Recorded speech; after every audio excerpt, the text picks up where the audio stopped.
Praise the Lord. இந்த ஜனவரி மாதத்தில் 22ஆம் தேதியாகிய இந்த வியாழக்கிழமையின் காலை வேளையில் தேவ சமூகத்தில் வந்திருக்கிற ஒவ்வொருவரையும் கர்த்தர் தாமே ஆசீர்வதிப்பாராக.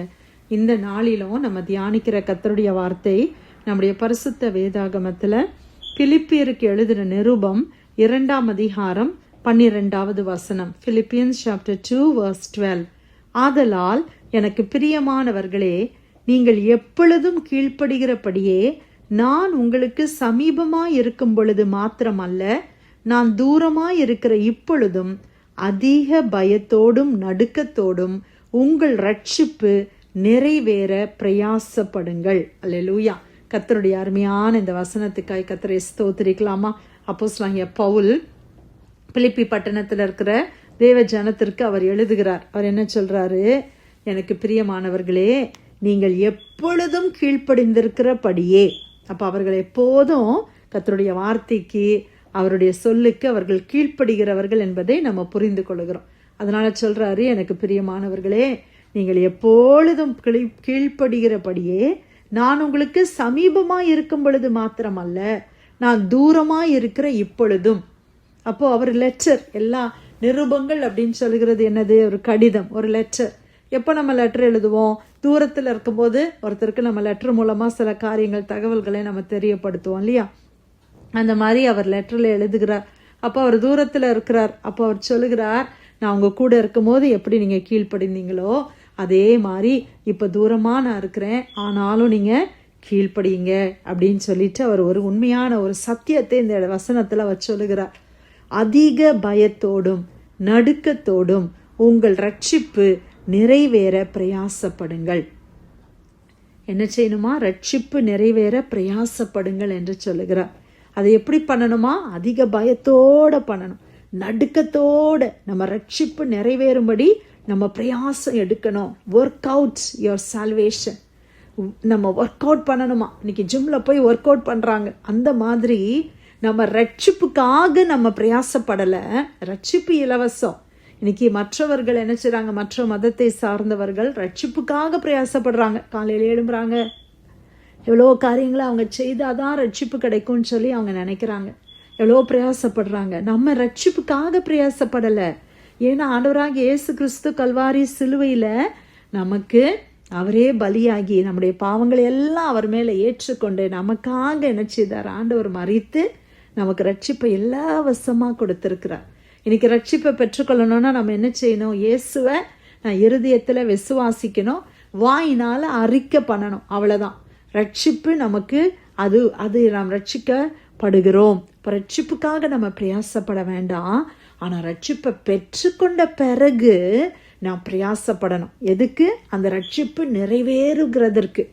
ஸோ என்னைக்கோ ஒரு நாள், நான் 20 வயசுல ரட்சிக்கப்பட்டேன் அப்படின்னு சொல்லிட்டு நம்ம அமைதியாக இருக்க முடியாது.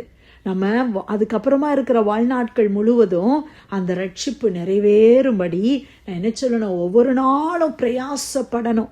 இன்னைக்கு நம்ம எல்லாம் நல்லா இருக்கிறோம்னு சொல்லிட்டு நம்ம எக்ஸசைஸ் பண்ணாமல் இருக்கிறோமா? வாக்கிங் போகாமல் இருக்கிறோமா? நம்ம எத்தனை வயசானாலும் டாக்டர்ஸ் என்ன சொல்கிறாங்க? நல்லா வாக்கிங் போங்க, அதை பண்ணுங்க, இதை பண்ணுங்க, கொஞ்சம் கொஞ்சம் வெயிட்ஸ் லிஃப்ட் பண்ணுங்க, கையெல்லாம் வலிக்குது, ஜாயின்ஸ் எல்லாம் வலிக்குது அப்படின்னா டாக்டர்ஸ் என்ன சொல்கிறாங்க? கொஞ்சம் வெயிட்ஸ் லிஃப்ட் பண்ணுங்கன்னு சொல்லி கொடுக்குறாங்க. இதை பண்ணுங்க, இந்த எக்ஸசைஸ் பண்ணுங்க, இந்த ஹார்ட்டுக்கு இந்த எக்ஸசைஸை பண்ணுங்க அப்படியெல்லாம் நம்மளுக்கு சொல்கிறாங்க இல்லையா? எதற்காக? நம்ம இன்னும் நல்லா பலனாக இருக்கணும், நல்ல ஸ்ட்ராங்காக இருக்கணும் அப்படின்றதுக்கு. அப்போ ரட்சிப்புக்காக நாம என்ன செய்யணுமா? எக்ஸசைஸ் பண்ணணுமா? எப்படி ரட்சிப்பு நிறைவேற எப்படி பிரயாசம் எடுக்கிறது? ஆண்டவருடைய வார்த்தையை நான் கீழ்ப்படியும் போது, ஆண்டவருடைய வசனங்களை நான் படிக்கும்போது, உபவாசிக்கும் போது, தேவ ஜனத்தோடு சபையோடு ஐக்கியப்பட்டு ஊழியங்களை செய்யும் போது நான் என்ன செய்கிறேன்? என் ரட்சிப்பு நிறைவேற நான் பிரயாசப்படுகிறேன். எப்படி நம்ம பிரயாசப்படணும்? அதிக பயத்தோடும் நடுக்கத்தோடும் பிரயாசப்படணுமா? அல்லேலூயா, ஆமேன். கர்த்தருடைய வார்த்தை எனக்கு வரும்போது அதிக நடுக்கத்தோடு பயத்தோடு நம்ம ஏற்றுக்கொள்ளணும்.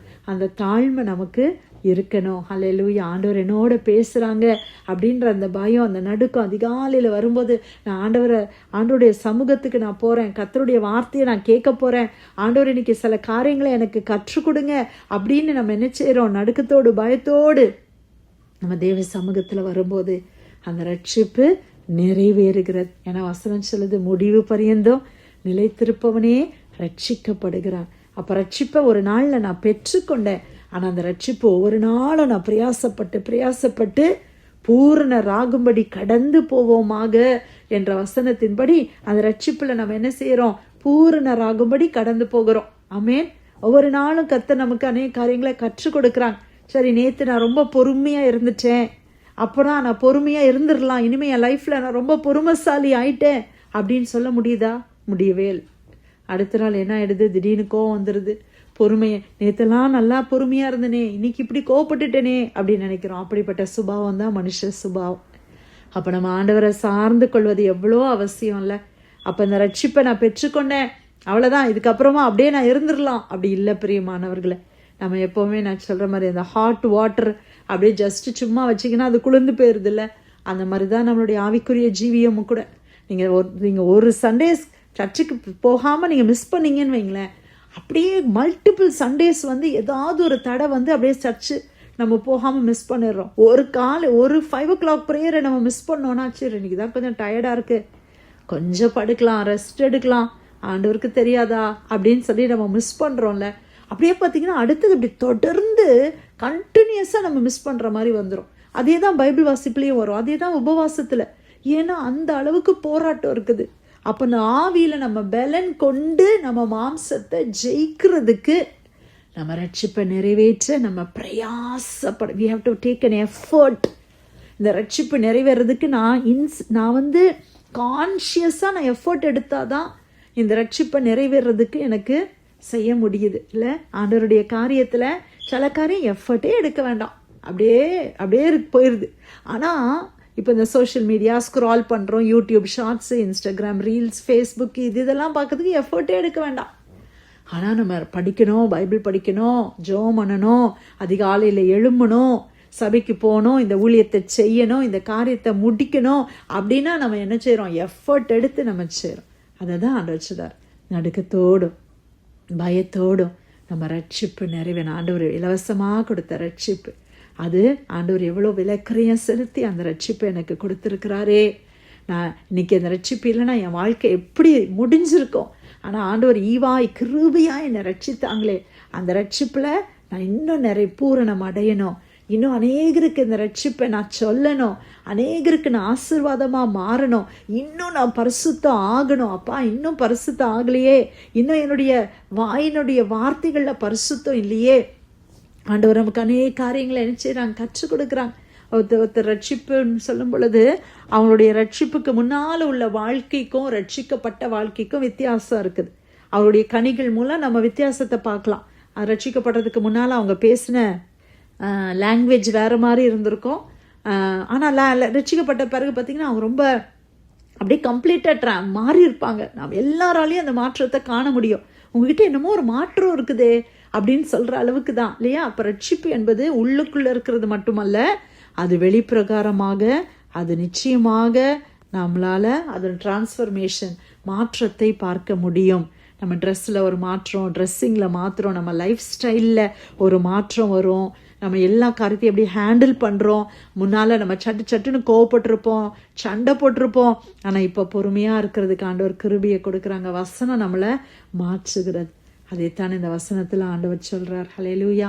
பிலிப்பியர் 2:12 ஆதலால் எனக்கு பிரியமானவர்களே, நீங்கள் எப்பொழுதும் கீழ்ப்படுகிறபடியே நான் உங்களுக்கு சமீபமாய் இருக்கும் பொழுது மாத்திரமல்ல, நான் தூரமாய் இருக்கிற இப்பொழுதும் அதிக பயத்தோடும் நடுக்கத்தோடும் உங்கள் ரட்சிப்பு நிறைவேற பிரயாசப்படுங்கள். கர்த்தர் கொடுத்த நல்ல வார்த்தைக்காய் ஆண்டவருக்கு நன்றி செலுத்தி பிரேயர்லைனில் வந்திருக்கிற யாராவது நம்ம ஜெபிக்கலாமா?